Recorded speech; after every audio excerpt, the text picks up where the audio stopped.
ఆమెను కూడా సంగిలి పోటు కట్టే.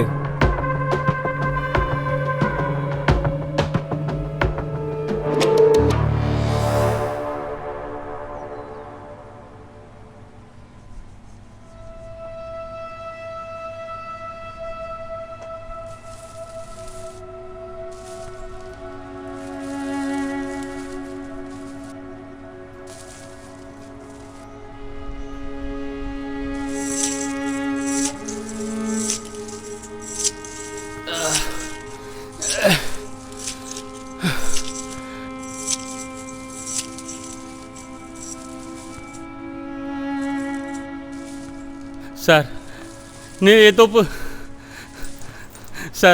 ఏ తప్పు చేయలేదు సార్, నన్ను వదిలేండి sir, please sir, please sir, sir please sir, sir please sir నన్ను వదిలేండి సార్, ఎవరికి చెప్పండి సార్, మీకు కాల్ పట్టుకుంటాను sir, sir sir please sir, sir నేను వెళ్ళిపోతాను సార్, ప్లీజ్ సార్ మా ఊరు వెళ్ళిపోతాను సార్, నేను ఎవరికి ఏం చెప్పండి సార్, ప్లీజ్ సార్, సార్ నన్ను వదిలేండి సార్, ప్లీజ్ సార్ ఈ దండం పెడతాను sir, sir please sir, sir please sir ఈ దండం పెడతాను సార్, మీకు కాల్ పట్టుకుంటాను సార్, నన్ను వదిలేండి సార్.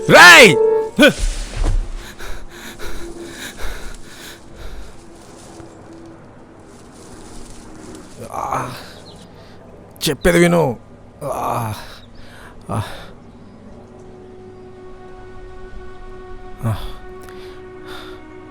నా పేరు మోహన్, నీ పేరేంటి? శ్రీకాంత్.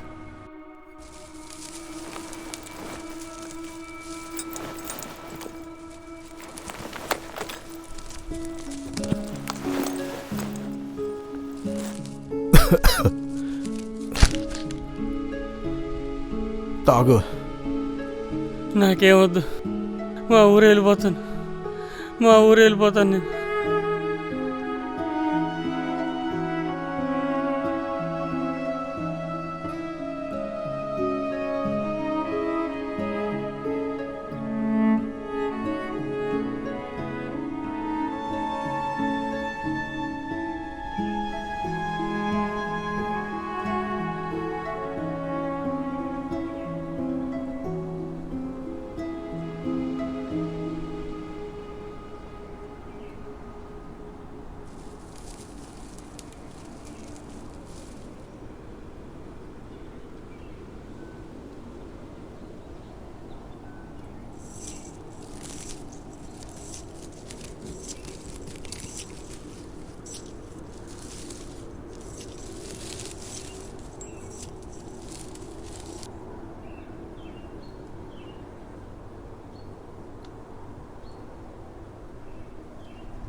వచ్చిన 2 గంటలకే ఇక్కడ పరిస్థితి బాగా అర్థమైనట్టుంది. నేను వచ్చి 2 ఏళ్ళు అయింది.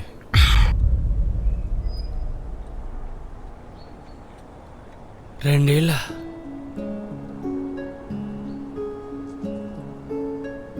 మరి 2 ఏళ్ళలో తప్పించిన ప్రయత్నం చేయలేదా బ్రదర్? చేశాను కానీ బయట పడలేకపోయాను.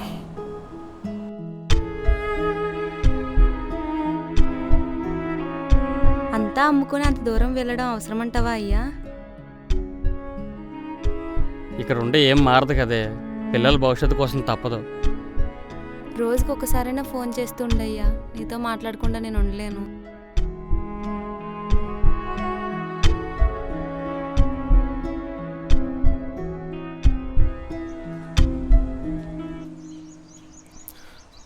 ఏంటి మీ వాళ్ళ కోసం ఆలోచిస్తున్నావా?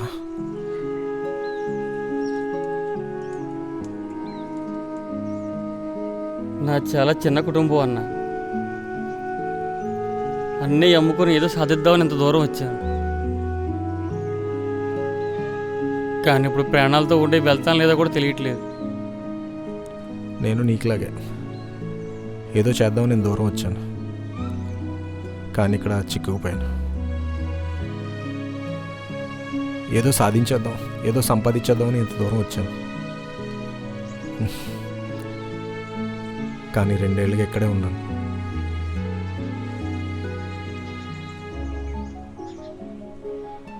అవును, నిన్నెందుకు కట్టేశారు?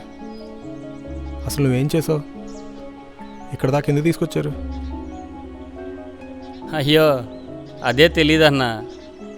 మా ఊళ్ళో ఎవరో ఉద్యోగం ఉందంటే పొట్ట చేత్తో పట్టుకుని వలస వచ్చేసాను. కొన్ని రోజులు బాగానే గడిచింది. తర్వాత పార్సల్ ఇచ్చి ఎక్కడో ఇచ్చారమ్మనేవాళ్ళు. అలాగే వెళ్ళి ఇచ్చి వస్తూ ఉండేవాడిని.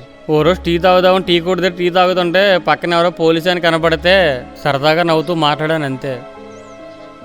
అదేమో మా సూపర్వైజర్ చూశాడు. ఆ రోజు నుంచి మొదలైందన్న నాకు టార్చర్. పోలీసు వాళ్ళతో ఏం మాట్లాడుతున్నావు, ఏం చెప్తున్నావు, చెప్పు చెప్పు అని ఆ రోజు నుంచి మొదలైందన్న నాకు టార్చరు. నేనేం చెప్పలేదన్నా వినలేదు. కొన్ని రోజులు ఎక్కడో బంధించారు. ఇప్పుడు తెచ్చేలా కప్ చెప్పారన్న. అసలు నువ్వేం చేసావు? 2 సంవత్సరాల నుంచి బందీగా ఎందుకున్నావు? నేను పనిచేసే యజమాని చాలా మంచోడు, చాలా పెద్దవాళ్ళు కూడా. ఒకసారి వాళ్ళ ఇంట్లో లేని టైం చూసి వాళ్ళ కొడుకు ఎవరినో తీసుకొచ్చాడు. ఏదో పార్టీ అంట. ఏం జరిగిందో తెలియదు. తీసుకొచ్చినోడిని వీడే చంపేశాడు. ఆ విషయం అని చెప్దామని ఫోన్ తీశాను. ఈలోపు ఎవడో వెనకాల నుంచి గట్టిగా కొట్టాడు. కళ్ళు తెరిచేలోపు నా కాళ్ళు చేతులు నా అధీనంలో లేవు. నన్ను ఎలాగన్నా ఇక్కడి నుంచి బయటపడే అన్నా.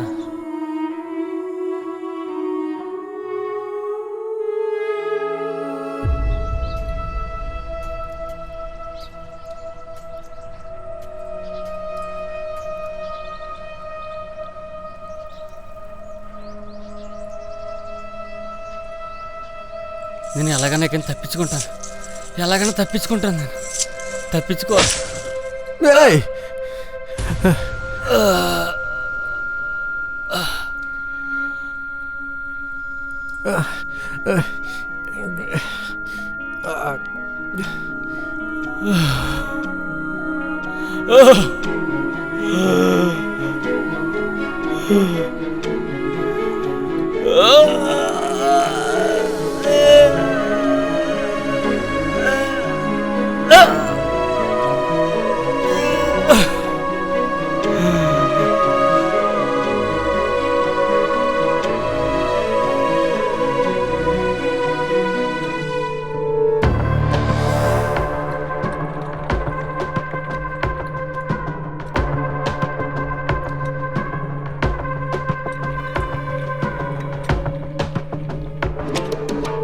நீனும் எங்கிட்ட 2 வருஷமா இங்கே தானே இருக்க. நாளைக்கு உனக்கு இதே மாதிரி விடுமுறை தான்.